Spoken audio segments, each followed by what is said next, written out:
I am so sick of people saying the bubble is going to burst. I know what you're trying to say, and I'm going to explain it in better words right after this. If you'd like to stay up to date on the market, please click and subscribe. And if you find any value in the information I'm about to give you, hit that like button. All right, so what are people saying when the bubble is going to burst? I know, trust me, the market goes up, the market goes down, the market stays flat. That's fine. But the bubble bursting is it's something that people say that don't own real estate. So what they mean to say is, I am afraid to buy at a high. Does that make sense? Everyone has the fear of buying in and then the market coming down. But let me tell you, the bubble bursting is not a thing. And I'm going to show you exactly why that is with this graph. Okay, so this graph here is for Surrey combined average sale prices.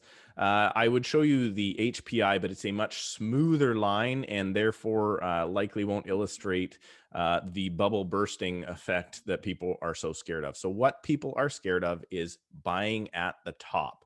So let me show you exactly what's gone on here. Back to as far as 2005 is how far these stats will go back with the Fraser Valley Real Estate Board, and the average price was 386.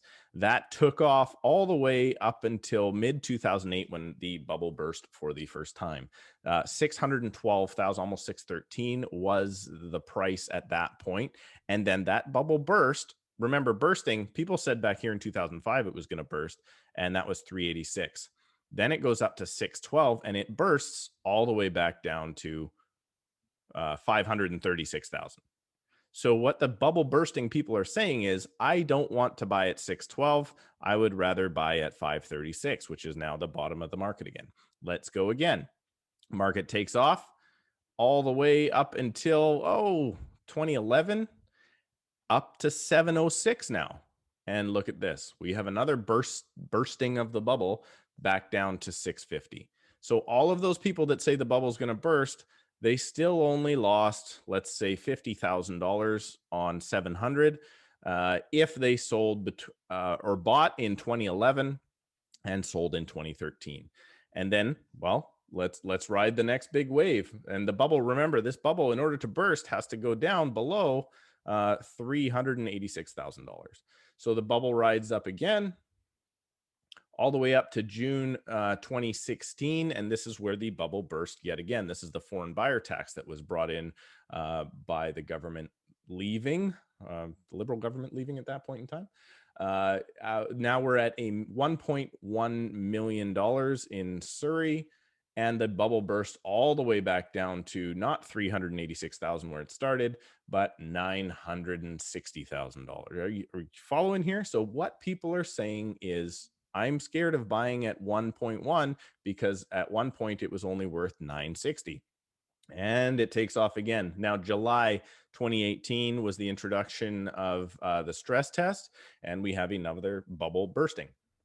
Bubble bursting at 2.2 all the way down to, let's call it just over $1 million.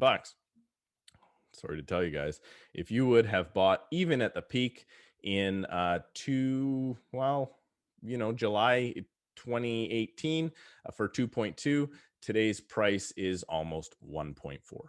So let's define exactly what it is that the bubble bursting is. The bubble bursting is the comeback off of a high market, right?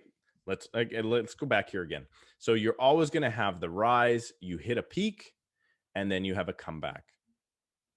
That's why I'm going to show you now the HPI. It demonstrates this a little smoother line for you to see. So you get a rise, you hit a peak, you have a comeback. You hit a rise, peak, comeback.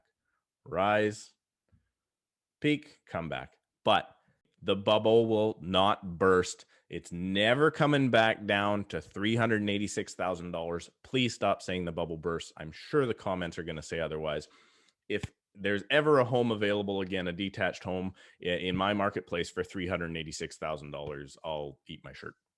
Thanks so much for watching. I hope you found this informative. Click and subscribe. Bye for now.